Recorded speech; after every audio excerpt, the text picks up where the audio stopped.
Yesterday, Trump managed to single-handedly deliver a victory to Prime Minister Mark Carney in Canada, turning a massive, years-long advantage for Pierre Poilievre and the Conservative Party into a shock upset win for the Liberal Party.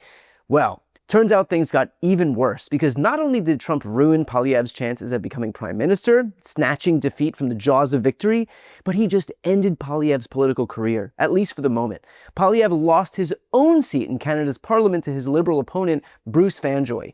In other words, thanks to Donald Trump, this guy went from the odds-on favorite to lead Canada to completely unemployed in the course of fewer than 100 days.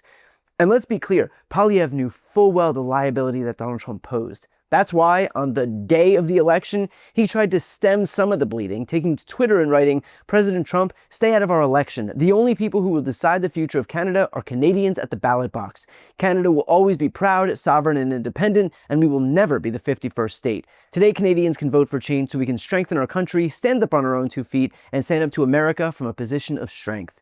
But clearly, too little too late. The reality is that it is far too difficult for the Conservative Party in Canada to distance itself from the Conservative Party here in the United States. And so in the same way that Donald Trump has been a drag on the Republican tickets across the US in special elections held this year, more on that in a moment, he also served as an anchor on the necks of these Conservative parties even in other countries. And to that point, when I say that Trump has been a drag on Republicans' prospects here in the United States, I mean it. Since Trump took office, where he demanded total fealty from his party and then went on to tank the stock market, the economy, 401ks, consumer confidence, and surge costs, now the rest of his own party is forced to bear the political burden of that. And the electoral consequences have been beyond apparent. Just a few weeks ago, the 2 Republican candidates in Florida's special election underperformed by 16 points and 22 points from the party's 2024 margin. In Wisconsin, Liberal Supreme Court Justice nominee Susan Crawford overperformed the 2024 presidential election contest by 11 points en route to her victory in that race. In Pennsylvania, Democrats overperformed by 15 points and 17 points in two state legislative seats en route to victories there, one of which solidified Democratic control of the Pennsylvania State House, and the other of which flipped the seat from red to blue. Across the U.S., of the 16 races held since Election Day 2024, Democrats are seeing an 11.4% swing to the left, with 2 of those races seeing Democrats flip seats formerly held by Republicans. According to the Strength in Numbers newsletter from data scientist Elliot Morris, now, thanks to the Down Ballots data archives, we can compare the average swing in special elections in 2025 to the average swing in special elections held in 2017. There were 67 state legislative special elections held in 2017 for the 2018 midterm cycle, according to their tracking. In those, Democratic candidates beat Hillary Clinton's margin versus Trump in 2016 by 11 points. So an 11-point swing for Democrats in 2017 and 10 points for 2025 so far. 10 is not so different from 11. In fact, the US loomed so large in Canada's election that this is what Canada's Prime Minister Mark Carney said after his election victory. Our old relationship with the United States, a relationship based on steadily increasing integration, is over. The system of open global trade, anchored by the United States, a system that Canada has relied on since the Second World War, a system that, while not perfect, has helped deliver prosperity for a country for decades, is over. These are tragedies, but it's also our new reality. We are over the shock of the American betrayal, but we should never forget the lessons. But you're going to take us forward. We have to look out for ourselves.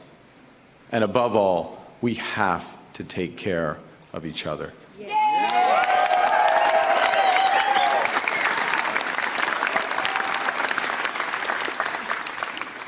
When I sit down with President Trump, it will be to discuss the future economic and security relationship between 2 sovereign nations. And it will be with our full knowledge that we have many, many other options than the United States to build prosperity for all Canadians. We will strengthen our relationship with reliable partners in Europe, in Asia, and elsewhere in the world. And if the US doesn't want to play a a pivotal role in the world economy. We will lead, not the Americans. We are masters in our home. We'll build millions of homes. We'll become an energy superpower.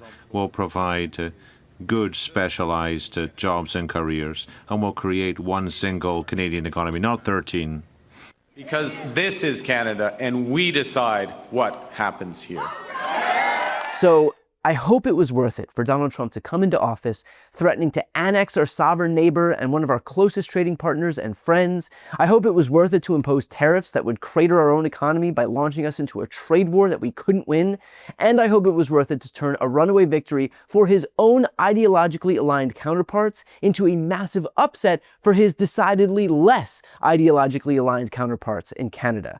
When I say that everything Trump touches turns to shit, don't take my word for it. Just look at Canada's election, look at our stock market, global sentiment, our retirement savings accounts, and our impending recession. And look, I am under no delusions that Republicans are going to learn from the mistakes of the very recent past, up to and including today. The reality is that they know full well the risks associated with aligning themselves with Donald Trump and enabling his dangerous and deranged behavior. But they do it anyway, because they've decided to allow him to have power over them, and now they can't get it back. They have established the precedent that Trump gets to usurp all of their control, their dignity, their voice, and they're left as barren husks who exist to display slavish devotion to just one man. I gotta say, truly one of life's great mysteries, how other countries don't seem especially interested in replicating the profiles and courage set forth by our Republican Party. And I'll end with this. Trump may view himself as this great uniter of the world, but they are united in mockery, scorn, and derision of just one person, Donald Trump. And by now, everybody has his number. Trump, you got to take him seriously, take him literally and seriously. And so when he says the thing about our sovereignty, gonna make you the 51st state, quite frankly, you're the governor. He doesn't call me that. What He the doesn't hell did call you me say that. to him? Because before all this, he was saying it's the 51st state, quite frankly, they're very weak. You're gonna call him the prime minister's the governor. And then you had a phone call with him, and he's like, the prime minister's not that bad, he's very smart, I'm looking for... What did you... Do you have, new Polaroids of him? I don't want to see him, but do you have them? What the hell did you say to him? Well, one of the things, look, he respects strength. And yeah, but what'd you say? Well, first now, some people said that we have American bonds and that you maybe threatened to sell those off to kind of hurt the American dollar. And is there any truth in that? I couldn't possibly comment, but that's